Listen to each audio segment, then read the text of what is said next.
চতুর্থীর দুপুরে শারদ আড্ডায় আমরা সঙ্গীত শিল্পী হৈমন্তী মুখার্জির সঙ্গে আড্ডা মারব। আমরা চলে এসেছি তার বসত ভিটে হারিট দোলতলায় তার বাড়িতে তাকে পেয়েছি।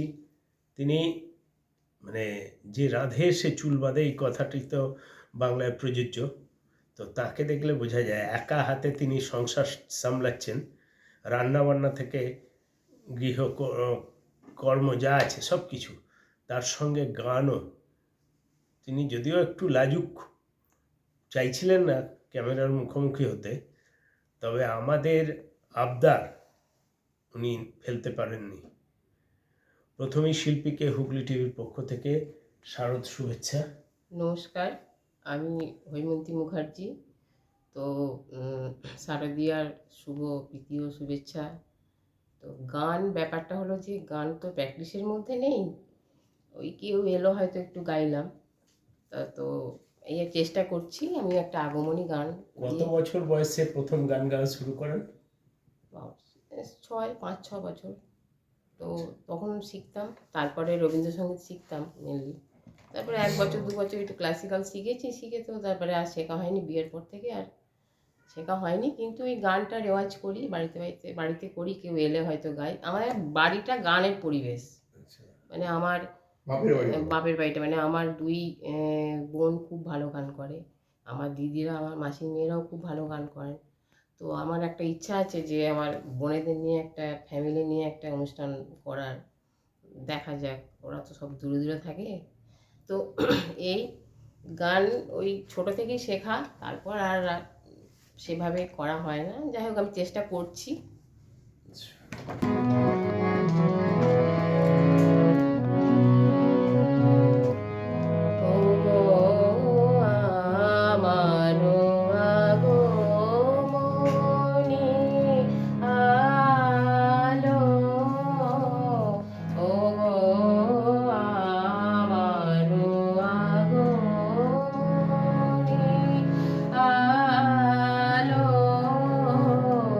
জালো প্রদীপ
আগমনের প্রদীপ জ্বালিয়ে শিল্পী আমাদের মায়ের পুজোর সূচনা করে দিয়েছেন। চলুন শিল্পীর সঙ্গে আরও একটু কথা, আরও কটা গান আমরা শুনে নেব। আপনাকে তো দেখেই বোঝা যাচ্ছে একদম ঘরোয়া শাড়ি টাড়ি পরতেই ভালোবাসেন। তো এখনকার যে এই শাড়ি বদলে অনেকে চুড়িদার, মেয়েরা জিন্স টিন্স পরছে, কি বলবেন? পোশাকটা তার নিজস্বতা, সেখানে তো মানে শাড়ি একটা পুরনো ট্র্যাডিশনাল শাড়ি তো। আর এখন যা মানে মেয়েদের যেভাবে ছুটে বেড়াচ্ছে, দৌড়ঝাঁপ করছে, মেয়েদের চাকরি যে বিভিন্ন তার ইয়েতে আছে, সেখানে শাড়ি পরে মেনটেন করা খুব শক্ত।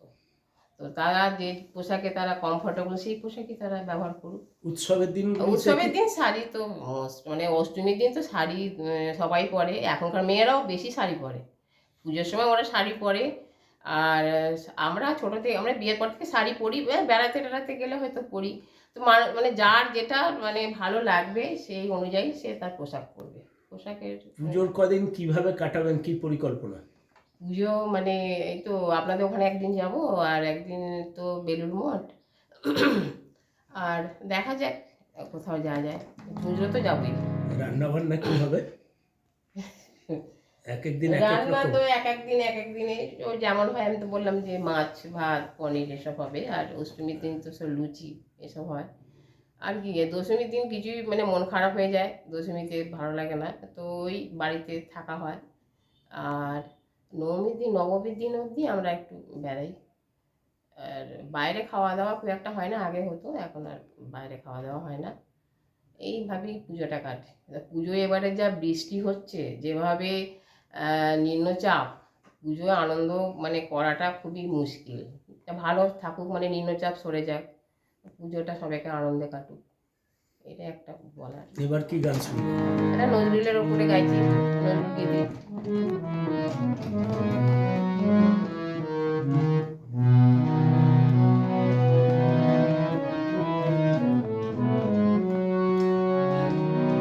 মাগো চিন্ময়ী রূপ ধরে আয়, মাগো চিন্ময়ী রূপ ধরে আয়, মৃন্ময়ী রূপ ধরি দুর্গা তাই, দুর্গতি কাটিল না হায়,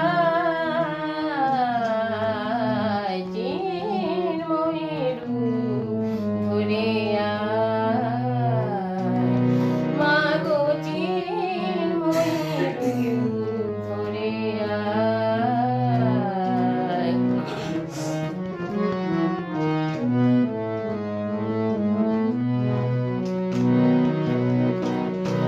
যে মহাশক্তি হয় না বিসর্জন, যে মহাশক্তি হয় না বিসর্জন, অন্তরে বাহিরে প্রকাশ যার অনুক্ষণ, মন্দিরে দুর্গে রবে না জীবন দিয়ে, মন্দিরে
বিদ্রোহী কাজী নজরুল ইসলাম এমনই একজন মানুষ।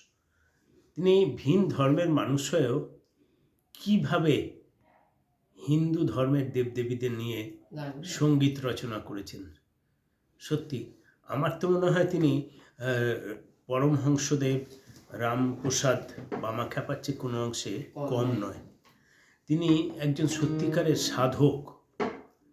আর যে গানটি এইমাত্র শিল্পী আমাদের উপহার দিলেন, চিন্ময়ী রূপ ধরে আয়, এটাই খুব আশ্চর্যের। আমরা মৃন্ময়ী মায়ের পুজো করি 5 দিন খুব আনন্দের সঙ্গে উৎসাহ ভরে, কিন্তু চিন্ময়ী মাকে আমরা দেখতে ভুলে যাচ্ছি। ঘরের মাকে আমরা অন্ন দিই না, তাকে বৃদ্ধাশ্রমে রেখে আসি। আমাদের মা দুর্গতি নাসিনী সেই জ্ঞান দাও, সেই ভক্তি দাও যে ঘরের মাকে আগে যাতে আমরা শ্রদ্ধা করতে পারি, পুজো করতে পারি, তাকে সেবা যত্ন করতে পারি। হ্যাঁ, চলুন আমরা পরে শিল্পীর আর সঙ্গে- একটা নজরুল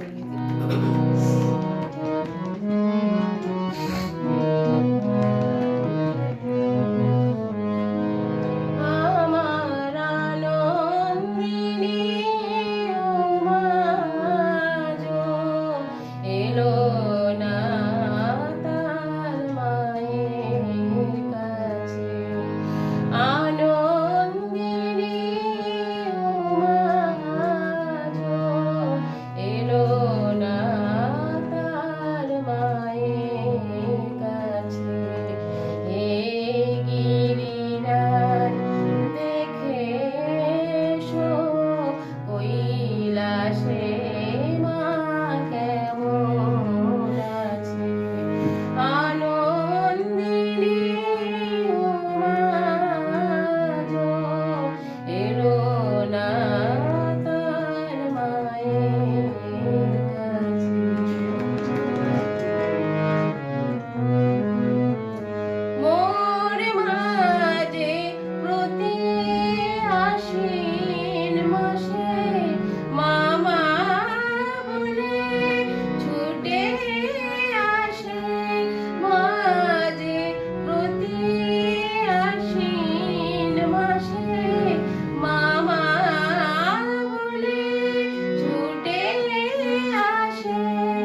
প্রার্থনা জানাবেন? প্রার্থনা জানাচ্ছি সবাই ভালো থাকুক, সুস্থ থাকুক, পুজো আনন্দে কাটুক, আর সবাই আনন্দ করুক, বাচ্চা বয়স্ক যারা সব আছে। গলাটা বসে যাচ্ছে। শিল্পী যে গানগুলি নির্বাচন করেছেন একদম শারদীয়া উৎসবের সঙ্গে মানানসই। অনেক অনেক ধন্যবাদ।